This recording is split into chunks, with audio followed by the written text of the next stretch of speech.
something that I hear a lot is that IVRs are trying to replace agents. And I think that's a common misconception where we're not trying to replace agents. We're actually just trying to make it so that your agents, who are the face of your company, when you're talking to your customers, can tackle more intricate issues or problems, right? And like, let's leave the easy stuff, the 80% that we've talked about, to an IVA. Let's creep it up to 85, 90, and let your agents tackle the more difficult stuff.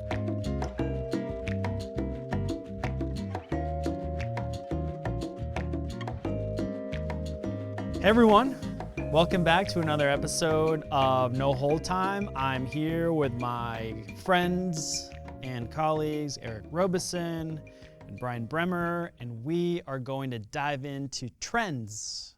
The reason I think we should talk about this is after our recent visit to Customer Contact Week, since I'm the newer person to the industry, I was really excited and I came to you guys and said, here's what I'm hearing, these are the trends, this is the new stuff. And you guys said, old news. Old stuff is new stuff. Outside of generative AI, that's newer, right?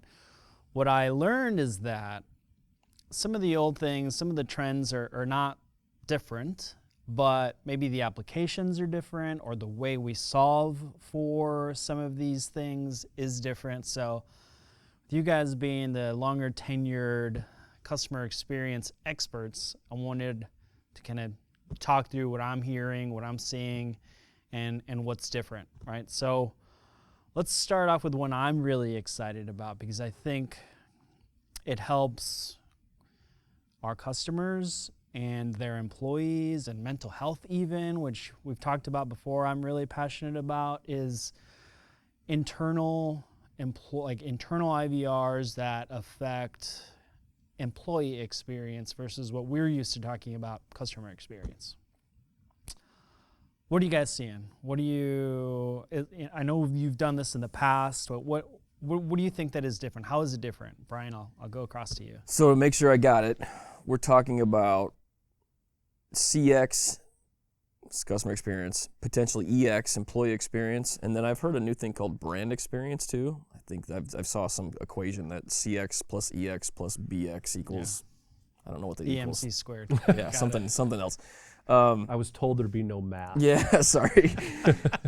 I've actually seen some really neat stuff. We'll start with employee because I think that is a good place to do it. Especially, we haven't talked a lot about contact center staff yet or just people. We've talked more about customers interacting with brands. I went to an event a couple of weeks ago outside of the CCW event. And I didn't know this existed, but there are brands now that are using, AI is obviously the biggest trend of the year. We're going to try to not talk a ton about that as much.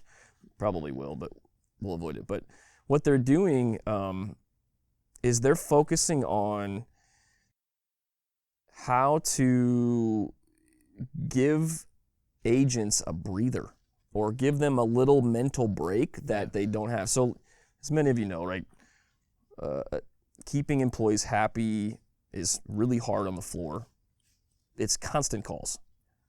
And typically when you get to a rep, you need something complex or you're angry, right? So the pressure's high for them to do it right. We'll talk a little bit about technology to help them do it right. But where I thought was kind of a neat thing this last I saw was there's this company called Thrive. I'm going to give them a free shout out. I don't know them very well, so I'm probably going to butcher what they do, but I thought it was really great. They'll use, with another kind of technology, they'll use some AI to determine if the calls that you're on as an agent may be longer than normal, which could be complex or a problem. They may even listen to it a little bit. I don't remember, where they can hear escalated events. Yeah. And then they'll give you like 3 to 5 minute breaks. Like they'll put your call on hold and they'll play like a moment of zen for you in your screen. Like photos of puppies and your kids and music. And it's just to give yourself a mental break. Yeah. I know that's not it's a new thing, but I thought that was really, really neat. Well, and that's kind of going back to your comment on trends and what's kind of old is new again. I think over the years, companies have tried to solve for employee experience, especially those agents taking call after call. I mean, I remember 10 plus years ago, companies were trying to listen to the customer as they were coming in through an IVR to the agent and assign like a happy face score. So the customer smiley was they're in a good mood. Yeah. Neutral or red, they're angry. But I mean, it wasn't perfected. The technology wasn't there to enable it. But that's pretty interesting what they're coming up with now. Even real time to go long call. Seemed like it was a highly complex situation. Customer was a little aggressive. I'm going to give this employee a 3-minute break after this call. Apparently, and there was, like, I'm butchering this, I'm sure. The lady who started Huffington Post, Adriana Huffington. Ariana. Thank you. Yep. She's part of it. Like, she was a big founder of it. And I think it's really neat. 'Cause they said they were worried about adding too much break time to their schedules and having to adjust and add staff or whatever, and actually made things better because apparently the after call work was, I'm probably butchering it, but I thought that was really neat. And by the way, the happy faces remind me of the airport bathrooms. Yeah, that's right. Have either one of you ever touched one of those? No. I'm terrified of touching those things. Anyway, sorry, I got sidetracked. The other stuff that I've really kind of gotten to hear a lot, especially on the employee side, has been, how do you take all this AI things that are out there and not overwhelm someone that's on the phone, right? As an agent, do you want AI listening to you and displaying 55 articles for you to read through while you're trying to help Mrs. Smith with her massive problem? Like, so you're getting the evolution of where maybe 2 years ago that was the thing. Like, let's go put a bunch of stuff on screens and make everybody's job easier. And now it's more like, let's use it to give the right things in small pockets. Or, the other concept is, GPT like, where you can now just put a search bar next to the staff and let them search what they want to. Instead of having to look through 40 knowledge articles, it might bring back the things. So instead of forced information, it's more of ad hoc help. And I think that's an interesting trend to not overwhelm people. Well, I think that's too where, we've found ourselves in a situation to be able to help that experience. You may hear the term in a contact center of agent assist. So sort of the turn-by-turn instructions to help a human agent with that particular interaction. And where we've come into play, or we've been exposed to this, further upstream, is the more we're able to gather around customer intent, the specificity around that, information about that customer, and able to package it up to provide to the technology that's sitting within the contact center. It'll help bring up more of the relevant articles or information for the agent versus them having to go through, like you said, just get peppered with screens from their CRM or customer relationship management tool, knowledge bases. I mean, you name it, there's so many tools. It's almost information overload at this point for agents. So the more that we can help in that process, the better experience for the employee. This brought back a memory. Do you remember when I started here at this company, we were agent-based? Yeah. And it was all green screens. Oh, I remember taking calls on green screens. And we had a tape recorder if we had to record anything. Hit both of those buttons at the same time, which was really complex by the time. Seriously. That's how old we are, by the way. It was a cassette tape recorder. It's kind of like how we used to make mixtapes. It makes mixtapes, yes. And it was a mixtape of it was sort of your pride tape of, here's how many sales I had on the phone today on this little tape. And if you didn't screw up, anyway, verbatim was one thing. I was where I was going with that memory was, do you remember how many screens we had to have open to get a complex thing done? We'd have to have our intranet open, the green screen open, the knowledge base open, probably an order fulfillment system. Like, the green screen was kind of the scripting. And I think we went back there a little bit over the last few years, which was, we've always tried to, all these contact center softwares have all tried to make a single pane of glass and everything's in one spot. But then they add CCAI and they add this and that, and it just becomes so much to be overwhelmed on that I am starting to see a trend to walk that back, which is thankful, I'm sure, for agents. And let's be honest. I mean, attrition and turnover in a contact center has always been a challenge, and I think ever since COVID, it was even worse. I mean, you're talking like 100% attrition rates. Yeah. So the cost to train up an agent, yes, the tools are better to get them through training and through some of their onboarding. But if you're consistently bringing on new folks and you're throwing all this information at them for them to be effective, it's overwhelming, which is probably why they don't stick around. Yeah, there's some amazing training stuff out there now too. We don't spend a lot of time on the agent side as much as we used to, but I have seen a lot of great new startups, new funded groups that have come in and said, let's look at training in the contact center differently. Using AI, using analytics, using conversational things to get them ready faster, to let them improve quicker. And it's kind of like Babbel and some of those things where now you're talking to a system that will give you feedback, and you don't have to. It will go very directions. It's an interesting space. Yeah, because you think about, it used to be a majority of your agents, it was brick and mortar, right? Everyone's on site. You hear the chatter. You kind of learn from hearing from others. Well, now with essentially all being work from home and remote, you can have your little sessions where you're all together, but you're not getting that on the floor experience like you would in the past. So once again, the tools become even more important. I mean, that's one thing that being in this business for so long, I miss is we used to visit contact centers and agents all the time. When you want to talk about the voice of your customer, sit and we used to double jack. We'd have our headset on, listening to the customer or the agent interacting with the customer, and we'd ask them, like, tell me about your day, tell me about your calls. That information, that's just a free tip. Use your contact center agents as a source of knowledge. If you're looking on how to improve the journey, if you're looking at what to automate, those live agents are a wealth of information. Contact center visits, we're getting back to them now. Yeah. But we're the best part of my job Yeah. for years and years and years, because you're right. Like we would ask for time commitment. We'd ask people to come to a room. We'd even keep their managers out, which angered a lot of folks. And so we would ask them to come in and write what their problems are and what they do, and we would walk through it. And it was a lot of fun and a wealth of knowledge that, you had no management responsibility overlooking you and whatever. It's the best part of the job, but it's the most information you'll get. Absolutely. Of anything. And there's so much low-hanging fruit that you don't know. They're like, every time I get this particular call, here's what I'm dealing with. And it might have been a small change we could make upstream.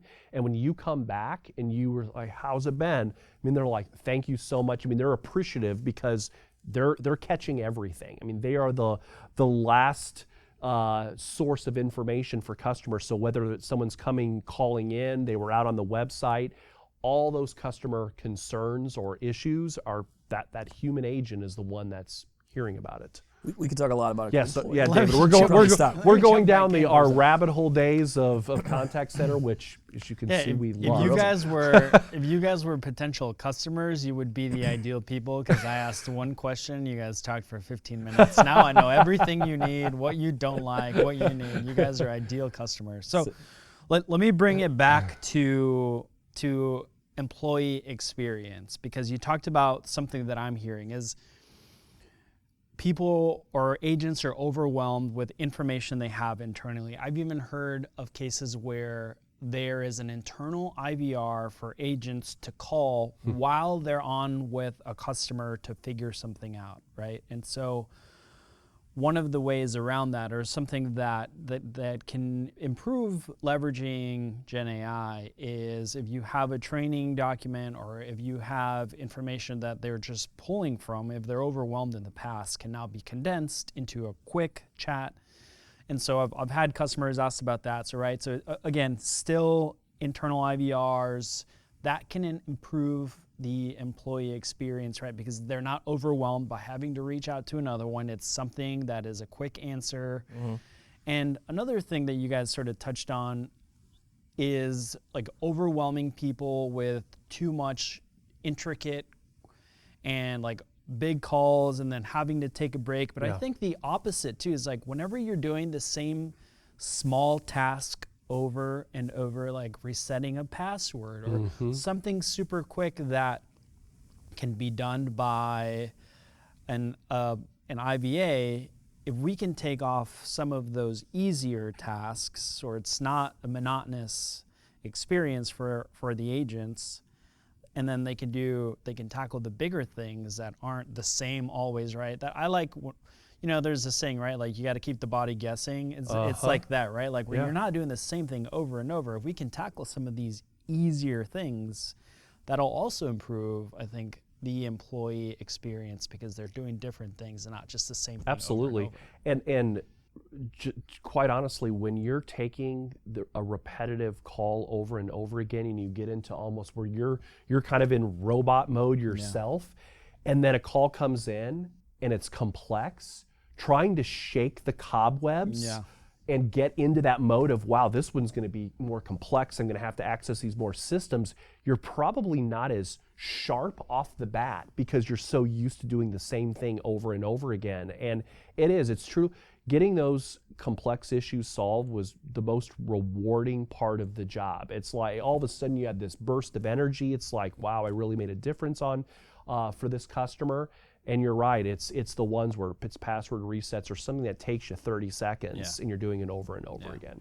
Before I jump into the next topic, I think it'll be good to loop that in with something that I hear a lot, is that IVRs are trying to replace agents. And I think that's a common misconception, where we're not trying to replace agents. We're actually just trying to make it so that your agents, who are the face of your company when you're talking to your customers, can tackle more intricate issues or problems, right? And like, let's leave the easy stuff, the 80% that we've talked about, to an IVA. Let's creep it up to 85, 90, and let your agents tackle the more difficult stuff. Yeah, IVA should be more of a complementary or supplemental service for your contact center. Yeah, I think the best IVR, IVA I've ever seen is like 97% containment, but it's like gift card balances, you know, those types of things, right? Like complex customer experience things for banks and cable companies and retails and whatever, you're probably talking max 50, maybe 55% if you really want to do some cost containment pieces there, but that means the other half have to go to human beings at a minimum, and they have complex things. And you're right, it's not a replacement. It's a supplement piece, and it also helps with no hold times, and it helps with 24/7 access to a brand, right? That you can't have. You can't have people working 24/7. It's just not cost efficient anymore. Yeah. When you think of brand experience, it's truly offering your customers options, based on their preference of how they want to communicate with you. Yeah. Some of us, we're going to do it, we're going to try to self-serve any way possible. Just quick, fast, get done. Some like that experience of talking to another human being to work through it, and you should always have options. Some verticals are just naturally going to talk more. Exactly. Healthcare, insurance to an extent. Like there are just some things that you're not going to be able to build automation to self-serve everybody, because the subjects are too high, too critical in nature. Yep. So another topic that I know has been around for a while, and this is something I heard before I got into the industry, is omnichannel, right? Like everyone says omnichannel, but really, what is true omnichannel? What does it mean? So Brian, like to you, what is omnichannel? It's a fun debate to talk omnichannel and multi-channel, because everybody has an opinion on it. Omnichannel to me means no matter where the customers or employees or just consumers have to talk to you as a corporate entity or a brand, they can come in from anywhere they want, and the experience is the same and what you did on one channel is also understood and recognized and appreciated on another channel. So I'll give an example. I'm going to complain on Twitter about a flight, and I call into United or American or whoever. I promise I'm not complaining. But that experience of what I complained about may be understood, maybe empathetic. I saw that you are having issues on another channel. Let me make sure I get you to the right place. So omnichannel for me is just understanding the intent and context of all of them and giving the customers the chance to contact you through the channel of their choosing. Yep. and being able to interact with it. Most people, admittedly, are multi-channel.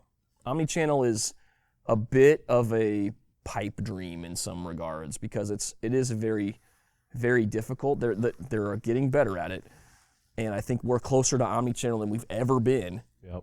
I mean, Brian, how many times over the years did we hear, I'd really like to know if somebody was on our website and they were trying to do something and they called in to know like the breadcrumbs of what they did. I mean, that has been, again, what's old is new again. Yeah. People are still trying to figure out how are we able to truly, along every channel possible, track it and share that information across all channels. And it's getting easier. We were just talking about this yesterday. We actually built something we called contact services back in the day. That's right. Yeah. My early days. Yeah. To do something like this, and it was really hard for all of the systems to integrate with it. Yeah. Like it just, that's so it's getting easier.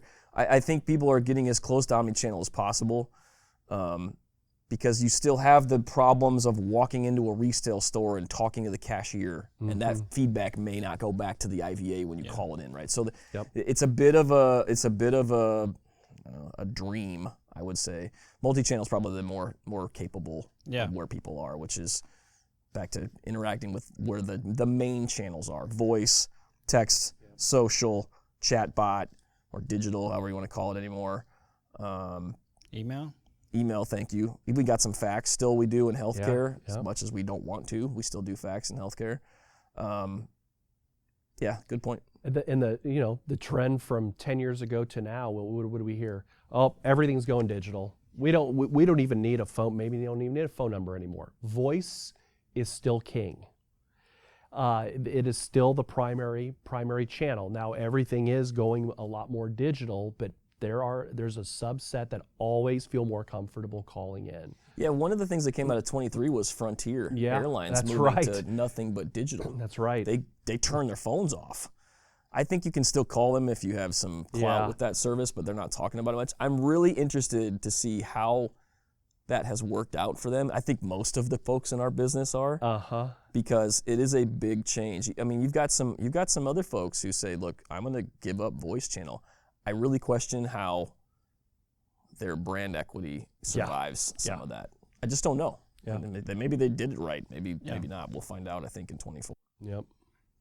I think the key thing or the key question I'm getting from customers on the omni-channel, and I agree with you with your summarization of what it is that especially in between chat, email, and voice, that those conversations are translated between each other, right? Like I go into the chat and have some questions and it needs to escalate to a call.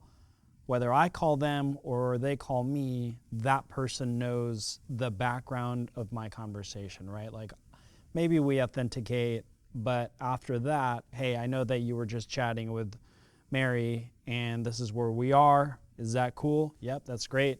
So I think that's the big thing, is that I hear customers saying, like you said, I want my customers or my employees to reach out to me however they want, but those conversations just need to travel in between channels when that happens. It's the same philosophy we've talked about in previous episodes of the most frustrating experience if you have to go to a live agent is if you have to ask, who are you, why are you calling?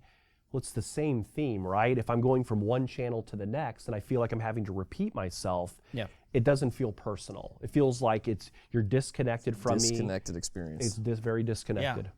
Good segue, personal. something that I'm hearing and asking or being asked is improved personalization. Maybe some people call it like hyper personalization, where if you call someone, they know, we've talked about this before, they know who I am, and so the experience is unique to me. How is that different than like, what do we have now that is different, or how are we improving on it? Because I know, look, ID&V has been around for a long time, right? Identification and verification. Add it to our data dictionary. Definitions. Yeah, I'll start with you, Eric. You know, it's a lot of the same themes. It's the predictive intent notion of, I know who you are. Now, where I'm seeing a little bit of change, and I don't know why there was this hesitation, maybe it was more around the technology and pronunciation, but more of greeting someone by their first name. In the past, it might be, oh, welcome back. It was very general. You know, David, you and I have had some opportunities to speak with some of our partners and discuss some of these options, but being able to call an airline and they, thanks for calling, Eric. I see you have a flight tomorrow. Is this why you're calling me? You know, I want to change my seat. And going through that whole experience of, they greeted me by my name. They knew I had a flight coming up. They gave me seat options to change. They, going back to more of a multi-channel experience, if I make a change, because you always wonder, I think customers in the back of their mind when they make a payment or they change something, did it really go through? It may have told me it did, but if you can follow it up with a text message that says, yep, we got your change, and then you're done. To me, it's not anything new per se, like around predictive intent or personalization, but I think it's taking to the next level of greeting someone by their name, really making it more about you as an individual versus, make more of a general experience. I think the tech has accelerated so much in the last 5 years that it's a lot easier to do the personalization that we all wanted to do 10 years ago, right? Yeah. Like 10 years ago, heck, 15, 20 years ago, we got really good as a business being system integrators, taking on challenges that most wouldn't want to do because companies still have 15 disparate systems that all don't talk to each other. Well, now with middleware and APIs being such a common practice in the space, it's so much easier to get the things you want to do the personalization efforts that you have, right? That's a great point. The experience I talk about a lot with customers, David, is you call into an IVA and we take your phone number and pull back whatever we can. And then you take the AI or whatever business rules you've built to say, what's the most important thing to you as a client, and you probably guess your customer cares about. Like, I use the hotel example often. I have a stay coming up. It better recognize that. I'm probably calling because I have something to do with that stay, or just left a stay. Like, acknowledge that. I think that small little personalization's been around a while. The next step is guessing why I'm calling, which is the Gen AI kind of concept behind it. And the tech has helped us, instead of having 15 pages of data that our systems have to parse through, it's all like JSON objects now. You just kind of pick the things you want to care about and then let the systems do what they want. Now, I talked about this in a panel earlier this year. Like, there is levels of personalization that get weird. Like, you don't want to be cringy, like my 13-year-old says, right? There are things that you just have. Hyper-personalization is great, but there is a threshold of getting too intimate. It's probably a good way of talking about it with customers and with interactions. Because my daughter could use my cell phone tomorrow and hear something, or from one of these virtual agents that I don't want her to. Like, it's just you have to, like, health information. A good one, right? I mean, even financial information. Exactly right. And there's hyper-personalization is amazing, and it continues to grow. But I do think, A, the technology's helped us get there, but B, you have to have a real journey map kind of figured out of the life cycle of a customer to you, to be able to figure out where are those touch points in the life of meeting them. where you should add hyper personalization into. Yeah, you brought up a great point on just the disparate systems that organizations have had to deal with, and the hesitancy of, is this system more accurate than this system? So do I really want to get overly personal if I give them that information versus this system saying something completely different? We used to do screen scraping to bring back information. I mean, that's how I guess antiquated things could get, and that's changing as organizations are updating their systems. Where now, you look at the value too of customers. Over the years, we've heard of heart values. So based on your heart value for your customer, you might give them a VIP experience versus someone else. So that used to be more discussed than it is now. I don't know. I don't hear it as much anymore. It's more about even hiring companies to help you with customer journeys. Yeah. It's the same thing to an extent, but it's more about making sure you understand every touch point you can. Yeah. Understanding what technologies and partners are out there to help solve the challenges at each one of them. Yep. And then adding the personalization to them, Yeah. Whether it's directed from you as a brand or from a partner helping you understand what maybe others have done too. You brought up a funny memory. Do you remember, we used to do some IVRs for mortgage companies, and I'll never forget sitting in a room trying to figure out the math of what your mortgage payment would be, because you've got fees and daily compounding interest and this and this and this. And we had a conversation with the client. They're like, well, I don't trust this system, so let's use this system, but also have the IVR do the math. And I was like, no way will I ever sign up for that. Again, we were told there would be no math. Exactly We're right. Not having it. We were trying to be so great at this one number, and we didn't even have to do it. We just needed to solve the problem, which was just hit the high level. Anyway, just dust it off of memory. So here's one that I like. I think what I'm gathering is that technology is enabling us to personalize more. One of the things that I like is and we've talked to customers and potential customers about use cases of leveraging past experience for predictive intent, right? Like last time you called in, you were on a flight to Omaha and you upgraded to first class. Do you want to upgrade again, right? Like, so it's just took something that I did in the past and it's offering me, right? Like that's free revenue for the airline. Another one is last time you checked into this hotel, you asked for foam pillows. Do you want us to include foam pillows in your reservation, right? Like that's something that I put into the app, right? I didn't have to talk to a person to ask for that stuff. And so it's predicting or offering something that I asked for in the past.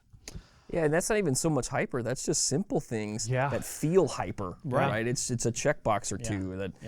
That's good point. Yeah. So another of the trends is more like leveraging IVA to self-serve more, right? And I think the idea that I'm seeing is that people are just getting more comfortable with the technology and they're coming to us and saying, hey, what else can I do? This is great. We're at 80%. What can I do? Has that always been the case? I feel like people are just more open to self-service. Or am I wrong? No, you're right. And the consistent trend over the years was, how do we solve for the transactional experience? So making a payment, account balance, resetting a modem, and that was a journey to get to a place where it felt it would the process, the ease, the frictionless experience happen. A lot of organizations have sort of hit that. They're there, they're comfortable. And the what's next, the 20%, we've talked about this on other episodes, is like the frequently asked questions. That was the nut we always couldn't crack because they were static FAQs. You're kind of guessing based off of what the customer says, is this one going to work? And now with technology and generative AI being able to enable more of a back and forth multi-intent experience, that feels like the right place to go get that other 20%. And I think where organizations are getting more confident is we're not asking them to invest in a new knowledge base, or you got to give us this information. Your agents are using it, but just let us tap in. It's as as simple as that. So I think that's the next trend we're going to see to solve the 20% is how do we leverage some of that existing content, collateral, and those investments for automation. I mean, we admittedly kind of avoided Gen AI in this conversation because we've talked about it a little bit. Yeah. And it's the every talk show, every newspaper, everything. It's everything. We'd be remiss if we didn't talk about it a little bit. So I think it is important, and you hit on it. Like Gen AI to me is taking what we've done forever and then adding those 1% increment gains all over the place. Because businesses are constantly under the pressure of cost containment, attrition problems. Your clients and customers and consumers want more every single minute, instant gratification, instant answers. Yeah. Like, don't make me, like the commercial with Miles Teller dancing around on hold in what is a Bud Light commercial? That's right. Yeah. Is people don't want to do that, right? Yeah. That's an interesting play on it, but no hold time. No hold time. So where Gen AI is really going to grow, I think, in this space, and we will probably spend lots of episodes on Gen AI at some point. It's just gaining those incremental gains of questions that we don't normally build call scripting flows for, chatbot flows for, SMS bot flows for, virtual agent. Like, we don't build all that, everything. You can't think of everything, but luckily knowledge bases now and with Gen AI connectors can answer the questions that we didn't do. And it's just those incremental gains that will add up to a lot of for the 80%, if it's not broke, don't try to fix it. It's your customers have become comfortable and used to this.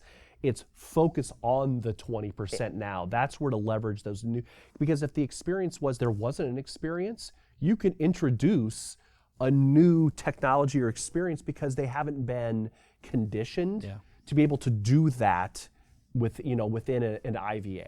Well, and to loop it back to the beginning, which is we talk about employees, I do think Gen AI is going to start a lot in the employee space. It already has to an extent. Yep. It's helping them with just incremental gains of efficiencies because 10 seconds off every call adds up big time, for both virtual side and agent side. And it's just those incremental gains that businesses are going to find a ton of benefit from. Happier people, cost efficiencies, all of the above.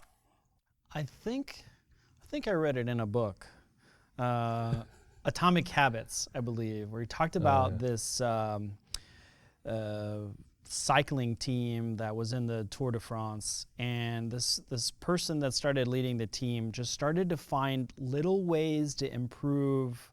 And it was like, I can gain half a mile per hour faster by lowering the handlebars, cutting your hair. and cutting their hair, shaving their legs, things like that. But it was like 30 things that saved them a quarter of a mile, half a mile per hour, that added up to a lot of things. So that's sort of what you're talking about there. Micro improvements. The last thing I'll say before we end is, because of all the amazing technology, we talked about Gen AI, and one of the things that I'm excited to see more is people stepping up security because of all of the improvements in the technology. And we've talked about this before. I deal with healthcare and financial institutions who are super, super hyper focused on securing their information. So one of the favorite things that I've seen come is finding a call and tagging it with a percentage of likelihood that it's a spammer or a fraudster, which is one of my favorite terms. And bad actor. Yeah. Bad actor is the term now. Right. Yeah. And giving that information to the institution, and then together we build solutions to that, right? Like, this is 70% chance that this is a bad actor. What do you want to do with it? Well, you either cut them off, they can't get to your call center, or you get them to someone who knows that it's highly likely a bad actor, and then you can address that. I don't know. I wanted to end on that one because it's something I'm really excited about. Is as the technology improves, people sometimes find bad ways to leverage the technology, but on the other side, we have some cool people trying to solve for that. And I've had a lot of customers ask me about how we can help with fraud, things like that. So I'll end with this. These are the trends that we're seeing. That's just our industry, who we're talking to, some of the conventions we've been to. If you see other things or want us to talk about other things, we'd be happy to. Brian likes to close these off, so I'll let Brian do this. Thanks for the pressure. Subscribe and like, and give us some comments. We want to add more than us three knuckleheads talking to this, so we'd love to have you guys chime in and give us some things you'd like to talk about. Otherwise, we will see you next time. Thanks. I think I should pull like a Tom Hanks on Celebrity Jeopardy. Just walk over and start grabbing Bremer's mic and just holding it up like this. Just look completely lost, like usual. What do I do with what do I do with my hands?